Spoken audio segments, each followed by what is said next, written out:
Blessed to be part of your day. Kevin Miller in the morning, KIDO Talk Radio. Joined now by our great friend, Dr. Jerome Corsi. Dr. Corsi, good to have you with us. Good to be back, Kevin. Thank you very much. You know, big news happening recently, the arrest of Julian Assange. Your thoughts? Well, first of all, I think that Julian Assange is going to be very difficult to extradite. And I've read the indictment on Julian Assange. I think it's extremely weak. Assange has a very good First Amendment case using New York Times BUS, which is the Pentagon Papers case. It establishes he can publish documents even if they were stolen and classified, as long as he didn't steal them. And the indictment accuses Assange of trying to crack a password with Chelsea Manning. The indictment, by the way, has nothing to do with Russia or the DNC emails. It's all about Chelsea Manning in 2010. But the indictment says that Assange never succeeded in cracking the password. So it doesn't look like he really did help get these emails at all, which is, I think, going to very much weaken the government's case.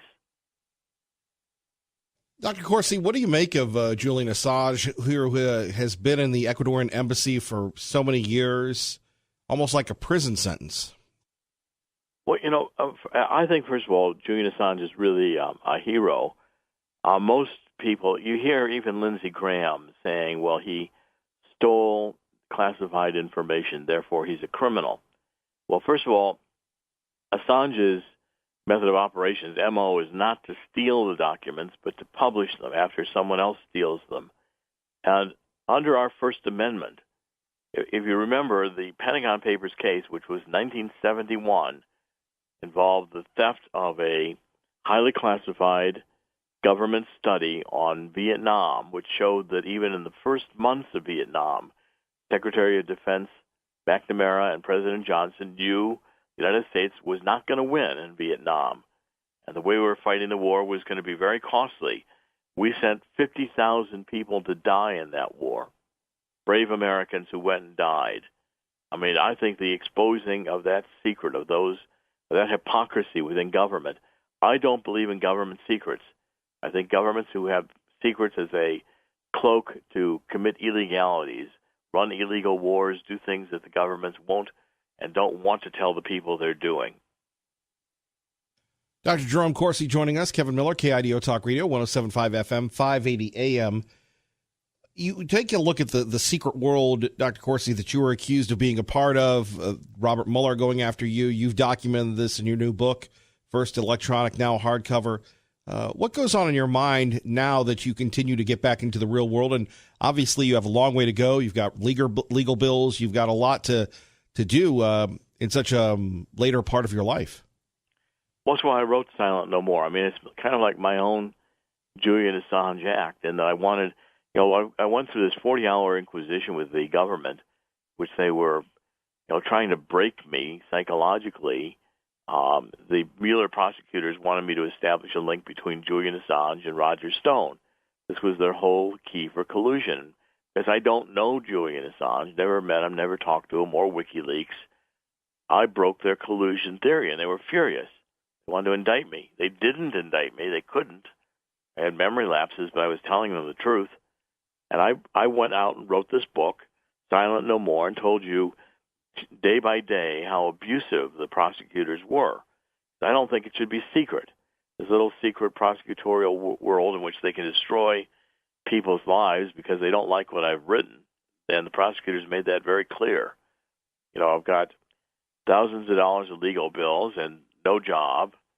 And trying now to decide how to put the pieces of my life back together. But I don't intend to quit, Kevin. I'm not a quitter, and I will continue. Dr. Corsi with us as we continue on. Dr. Corsi, we take a look at this Mueller report coming out. We have the summaries. It just doesn't seem that anything will quench the thirst of the libs. Well, they're going to be very disappointed, Kevin, because I'm confident that the summary, the 4-page summary that we got from Attorney General Barr, and by the way, signed off by Deputy Attorney General Rod Rosenstein, who's no fan of President Trump, the guy who appointed Mueller. Now, I'm sure that summary is accurate. And the report is not going to have any collusion in it. It's going to have a lot of dead ends. That's what my book proves. I mean, that's what my experience. I couldn't tell the prosecutors what they wanted to fill in their predetermined theory that Stone was collaborating with Assange. They were figuring out how to drop these emails that the Russians had stolen. I don't even think the Russians had stolen the emails. And by the way, Kevin, if Assange gets back here, he says he can prove Russia didn't steal the emails. Well, let him go ahead and do that. And he also seems to suggest that Seth Rich was the one who stole the emails. Well, I don't know if that's true or not, but it would be very interesting to find out. Dr. Corsi, when you take a look at what Donald Trump is up against, has it gotten any better? Not really. I think as it gets closer to the election, the Democrats are getting angrier and angrier, more and more insane.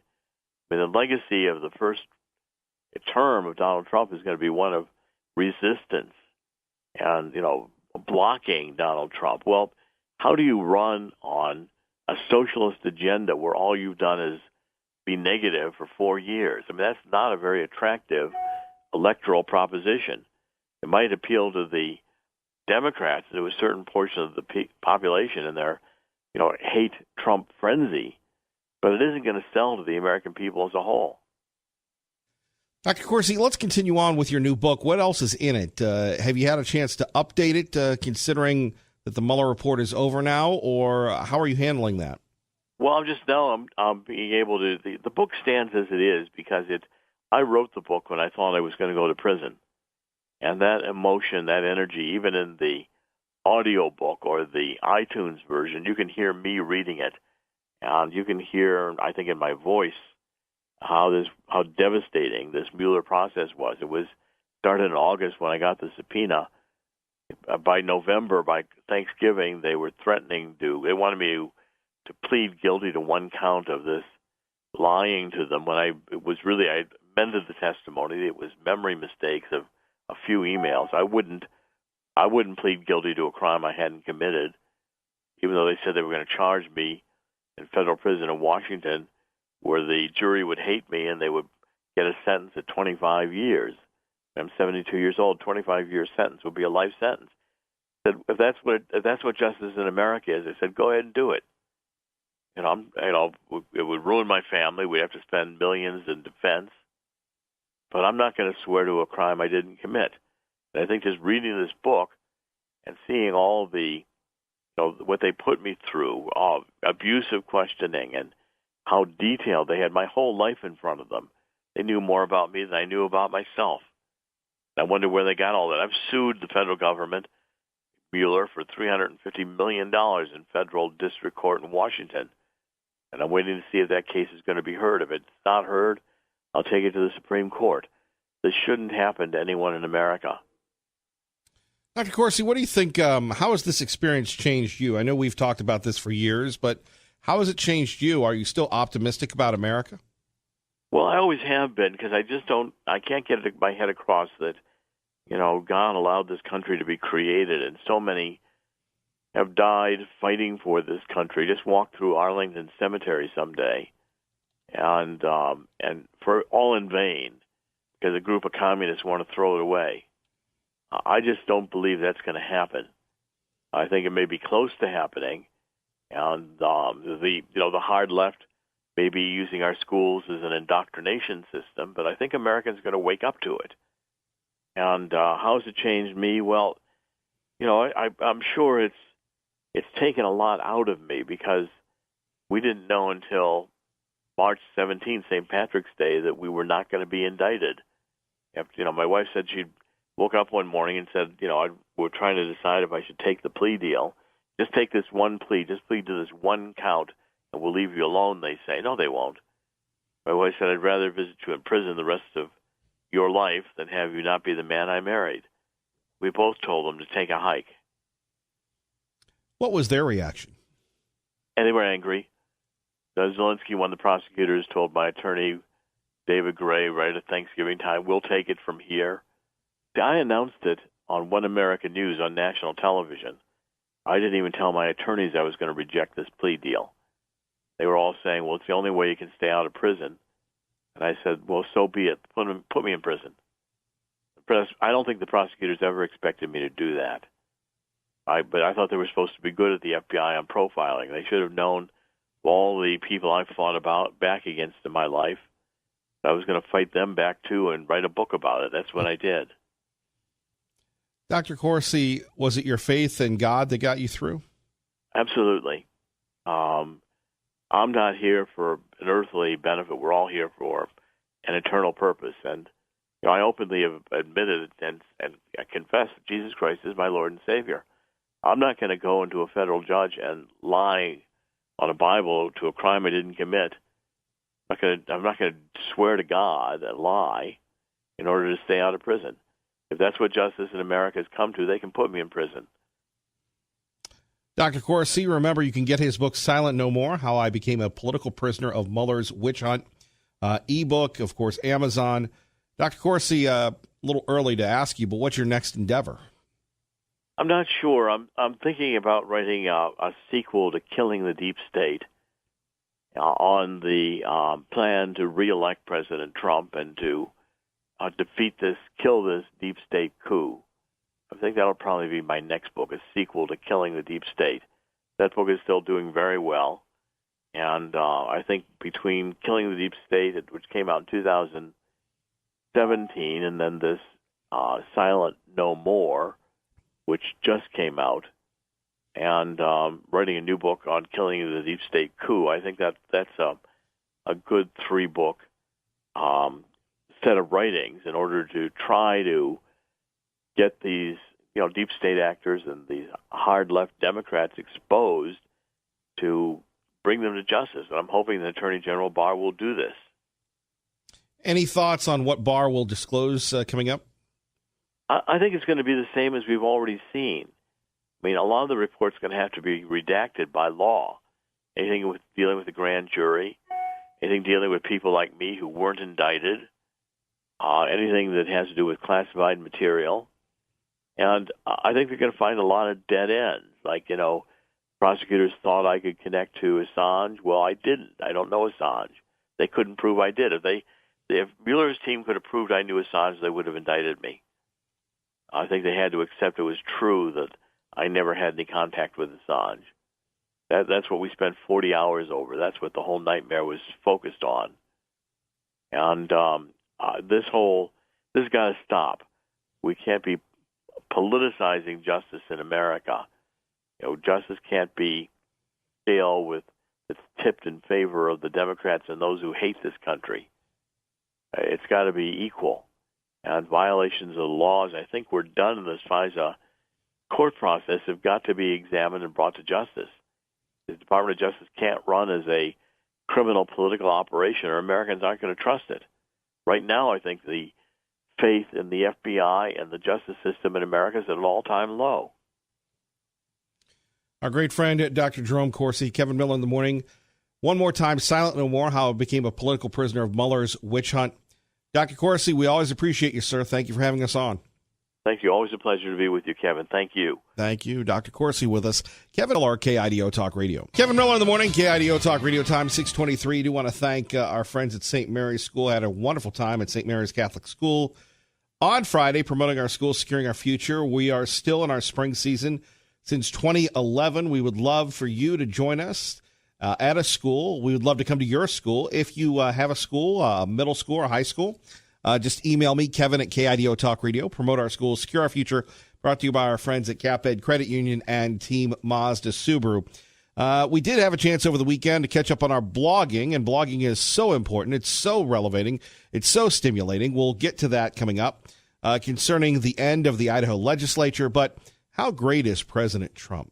How great is President Trump dropping this bomb over the weekend concerning sanctuary cities and the illegals? If you missed it, let's take a listen. We could fix that in so fast if the Democrats would agree. But if they don't agree, we might as well do what they always say they want. We'll bring the illegal, really you call them the illegals. I call them the illegals. They came across the border illegally. We'll bring them to sanctuary city areas and let that particular area take care of it. My man, of course, you have people saying sanctuary cities. the city of Boise a welcoming city by a man who's, I believe, running for re-election, Dave Beater. Maybe President Trump's going to send the illegals here since we're such a welcoming city. Or, I mean, the city of Boise is a welcoming city. This is a brilliant move by the president. At 580-5436, 580-KIDO. Obviously, everybody listening agrees with President Trump. You want to break the law? You don't want to cooperate with ICE? Well, how about some illegals? We are looking at the possibility, strongly looking at, to be honest with you. California, the governor wants to have a lot of people coming in, refugees coming in, a lot of sanctuary cities, so we'll give them to the sanctuary cities maybe to take care of if that's the way they want it, because we can only hold them under the current law for 20 days. There you have it. Maybe we could get a bus sponsorship, that sort of thing. Now you have the devious little libs going crazy saying, oh, Mr. President, that's illegal, that's horrible, that's bad. Well, no, it isn't. You don't want to obey federal law. You want to vilify ICE. Well, we'll send the illegals. President Trump is brilliant, of course. They're all mad. They're all angry. We are giving very strong consideration to having people after a 20-day period because, again, you're not allowed legally to hold them for more than that. We will move them into sanctuary cities. Well, there we have it. There we have it. The President of the United States taking his shots. This is such a great move. This is such a good move when you consider what we're all going through. They're flooding the zone, some of them falsely claiming asylum. And what the president is saying is Seattle, Portland, Los Angeles. Now, at first, the libs go, whoa, we really don't mean that. Now, all of a sudden, they want the illegals. I think that this would be great. This would be wonderful. And what's wrong with it? You have said this is what you want to do, that the Eagles and everything else that guard the Eagles of Liberty that guard our great nation are, out of line. Why not have the illegals? I mean, I think San Francisco could use some more diversity. And, they have no problem taxing people out of existence. Maybe the city of Boise would like to welcome some illegals. Kevin Miller in the morning, KIDO Talk Radio. Time is 6:27. Traffic and weather together. 7's Eric Gabbard. By the way, Nancy Pelosi last night was on 60 Minutes. If you missed it, let's hear what Nancy has to say. The Affordable Care Act is better than Medicare. There's no question about that. The Affordable Care Act benefits are better. Medicare doesn't have a catastrophic plan. So if you want Medicare for all, you're going to have to change Medicare. And let's take a look at that. Right. Let's take a look at we can't govern what we have. We can't work within a budget, but we're going to just rewrite everything. Nancy, what do you think of the president? How would I describe him? I think that he describes himself on a daily basis. I think that there's nobody in the country who knows better that he should not be president of the United States than Donald Trump.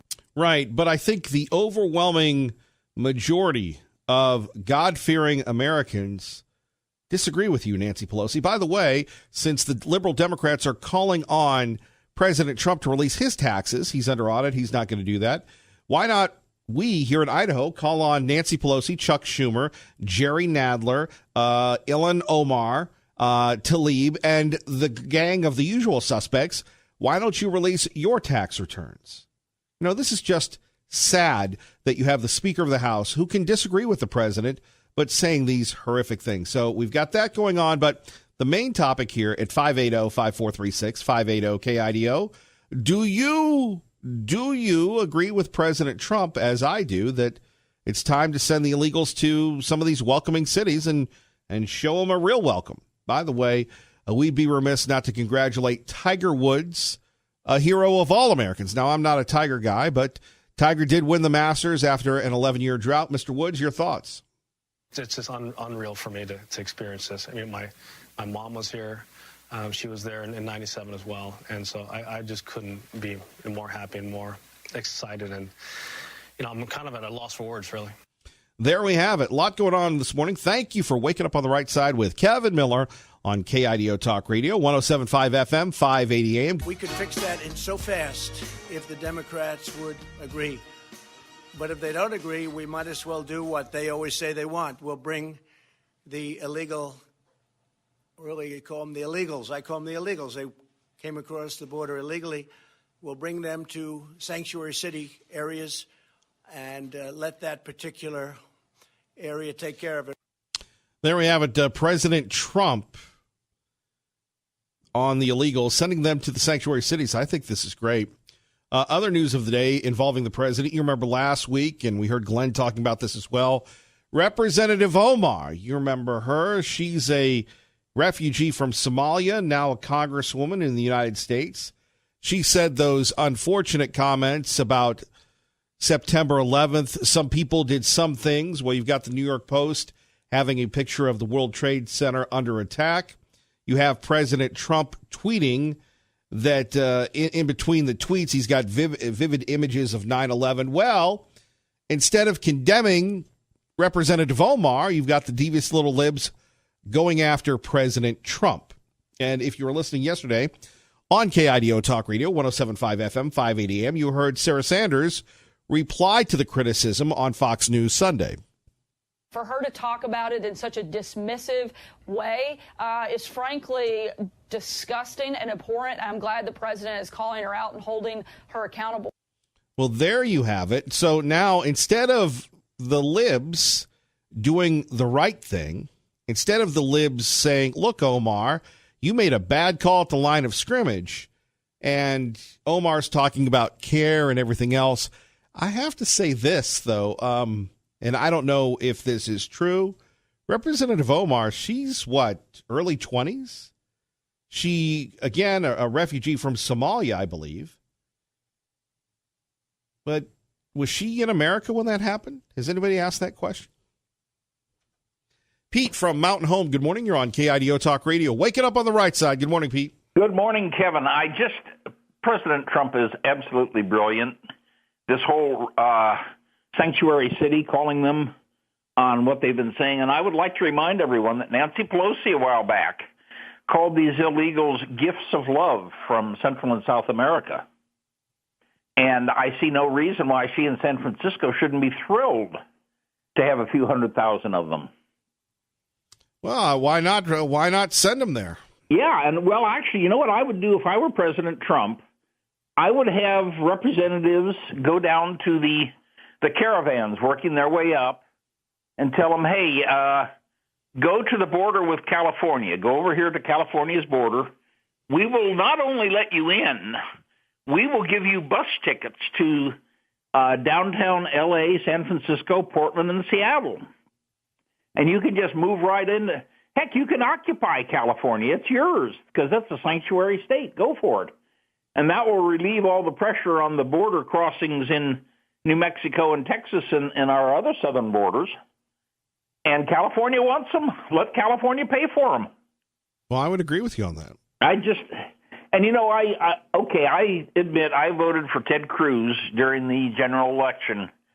But I have to say, wait a minute. Why? You wrote in Ted Cruz? No, I voted for him. During the primary? In the primary, okay, sorry. Yeah. I am so glad Donald Trump won because I cannot see any other Republican, your average standard Republican doing this. They tend to roll over for the left, but Donald Trump, the man is brilliant. The Dems, they won't come to the table on immigration reform. So, okay, here, you guys deal with it. The rest of the country doesn't want to. Your sanctuary cities, we'll let you deal with it for us. Well, and I love that idea. Look, you're talking about being a welcoming city. You don't want to support ICE. You don't want to cooperate with federal law. Well, okay, here's the illegals. Yeah. You put your money where your mouth is, folks.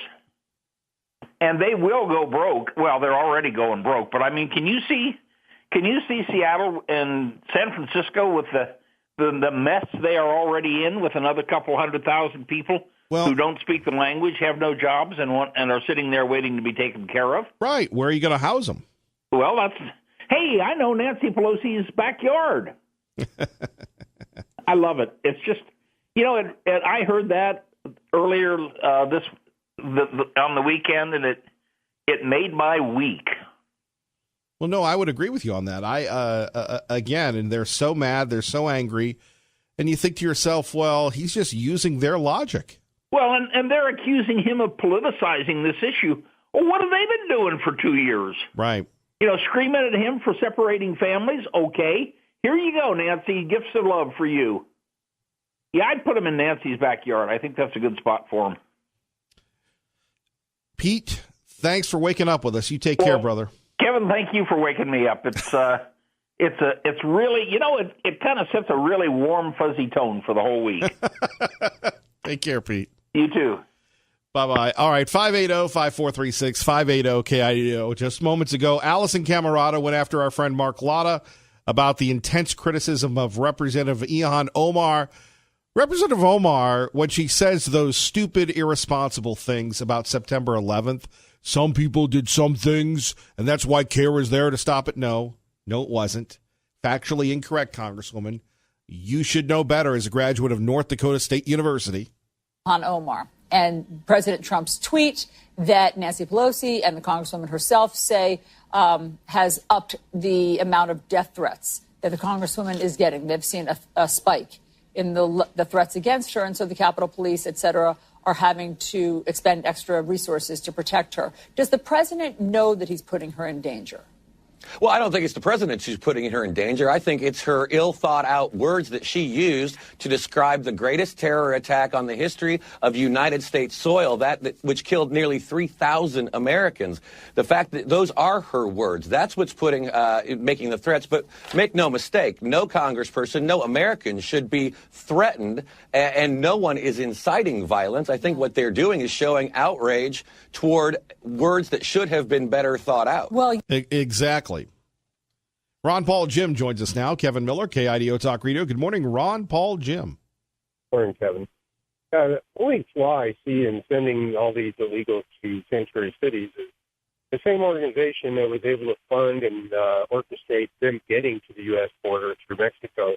Wouldn't they also be able to finance shipping them once they get there out to the rest of the country with simply putting them back on buses? And, that's what I would do if I was Nancy Pelosi, just have buses carting them right out. Cart them where? Cart them to California or cart them back home? Cart them to parts unknown in the United States or, places that they want to do gerrymandering of the election, districts, things like that. That's what they're doing with them anyway, is sending them to places where they know it'll improve their chances of reelection. So they get a chance to vote, either voter fraud, is helping that. But I'm sure it's, part of their plan was to move them to places to improve their chances of being reelected. Well, and you look at the impact it's having on Texas. Yeah. It's, they're saying it's purple now, right? Right. So that's what I think, they would do. George Soros, deep pockets, he would just finance the buses to continue on from San Francisco on to Boise, for example. Things like that. That's the only problem or flaw I see in this plan. I think there needs to be a hearing about the a challenge of the constitutionality of the I forget which amendment it is, but they should not be allowed to stay here. They should be deported. Right. No, I would agree with you. And there, again, you go back to Obama, who shrewdly saw an opening in the asylum laws. That should be fixed. Otherwise, it's going to, the dam is leaking.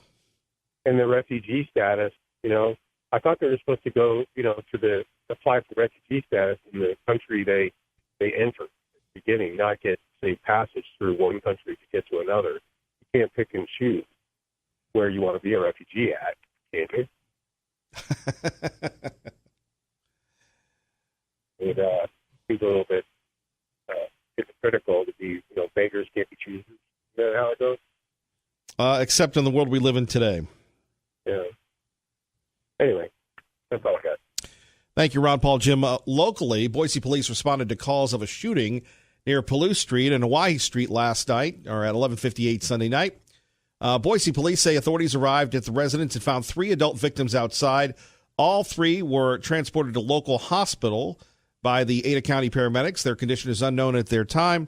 This time, according to initial reports, multiple suspects fled the scene, before police arrived. The investigation is ongoing. If you have any information, call Boise Police, 377-6790. That's 377-6790 or 343-COPS. Here is the issue when we have these shots fired on the Boise bench and everything else. It's the ever-changing face of the Treasure Valley that we have been warning and being the canary in the coal mine for years about. When you have people discovering the state of Idaho, a few things are happening, and we'll get into this next hour with our old friend Dave Petzo concerning home prices blowing up. Idaho has been a state of compassion, of conservatism, of understanding and affordability for years. That's going out the window. I couldn't imagine coming into a place, and remember, we're relatively small. You take a look at some of the big cities around us, Portland, Salt Lake, Seattle. There is no affordable housing. There is no cost of living for ordinary people. That's coming here. You know, I continue to say my next career is going to be Kevin Miller, real estate man. Because Kevin Miller, real estate man, will sell you a house, buy you, help you buy a house, all that sort of things. And everybody's getting into real estate. Now, whether or not they can sell a house or what have you, I don't know. But we've got some changing issues going on, and this is where we need good, wholesome leadership. Did that come from the General Assembly? Did that come from the legislature? We'll get into that. Or we'll hear what you have to say. But this shooting on the bench, let's just focus on that. You know, our law enforcement, they are the first line. They are the tripwire. They are the true watchers of the wall. They're the ones that have to go there at 11:58 at night on a Sunday and assess the situation. We used to joke, and sometimes we still do, hey, there's a new traffic light on Linder, everybody. Well, will there be a Costco in Meridian to go with the one in Nampa and the one in Boise? Today, we're having more shootings. Today, we're having more officer-involved shootings. You know, you go back to that shootout in Meridian, the guy burns down the house. This is becoming a very dangerous place to live. So the solution, wholeheartedly, unabashedly support law enforcement, local law enforcement. Thank you. First responders, thank you for what you do. This is crazy stuff going on right now.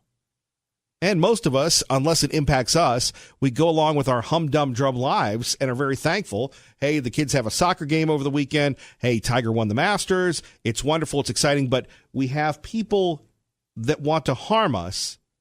And thankfully, we have the good people, the police officers, that respond to the bad people. We're all in this together. The Treasure Valley, very unique. We're isolated from the rest of the world, really. You can't drive down the road and you're in another city. You're here. And that's why we've got to rely on each other. See something, say something.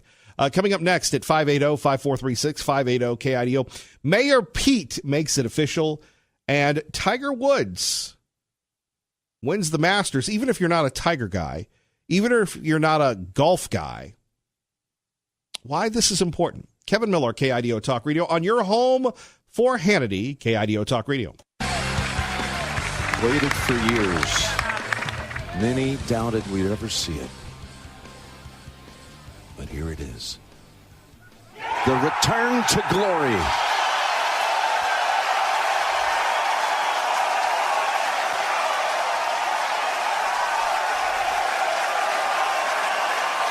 A lot of cheering, everybody.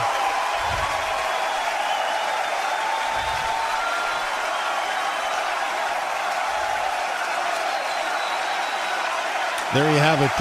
As heard on CBS, Tiger Woods winning the Masters. Kevin Miller in the morning, KIDO Talk Radio, 107.5 FM, 580 AM. We go to Mark in Meridian with Kevin Miller. Good morning, Mark. Good morning, Kevin. It was a sad day for me. I never thought I'd see it, and I never wanted to see it. The same announcer you just played, Jim Nantz, wrote a book, a great book about his dad.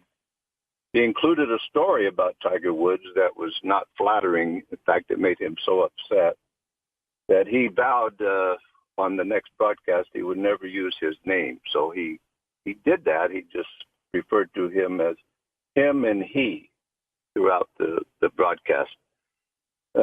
People are, it's probably not a popular position, but I'm not into popular. I'm into golf. To me, is the last sport where you have honor and gentlemanship, and he is not that. If you noticed, probably you didn't, but after he's got a history of swearing, using the Lord's name in vain on the course, loud enough that Johnny Miller, the only one that would ever call him out on it, would say, we apologize for that, folks. Sorry you had to hear that. That, to me, is not a worthy example to our kids and to the fabric of our nation that we honor somebody like that. And Sunday, after the fourth hole, you could see it as clear as day. He came off of that bogey and mouthed the Lord's name in vain and the F word. And it just makes me sick. Well, I'll tell you, Mark, I'm not a Tiger guy, but just about everybody else in the world is. Let's do the counter narrative here on KIDO Talk Radio. Everybody's saying that this is good for golf. It's a story of redemption. He's a good Tiger now. He's not a philanderer who swears a lot and was condescending to anybody that tried to back him. Your thoughts? Well, he proved it yesterday that he's not. I just said he used the Lord's name in vain and the F word.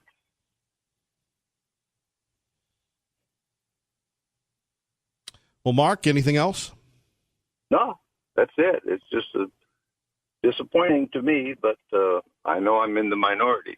But I believe there's a lot of golfers that agree with me. Fair enough. We'll send it out to him. Thank you, sir. Thank you. Thank you. Bye-bye. KIDO Talk Radio. Let's get you to work safely and on time. I'm just Channel 7's Eric Gebert. Quickly to Nate in Caldwell with Kevin Miller on KIDO Talk Radio. Good morning, Nate. Hey, good morning, Kevin.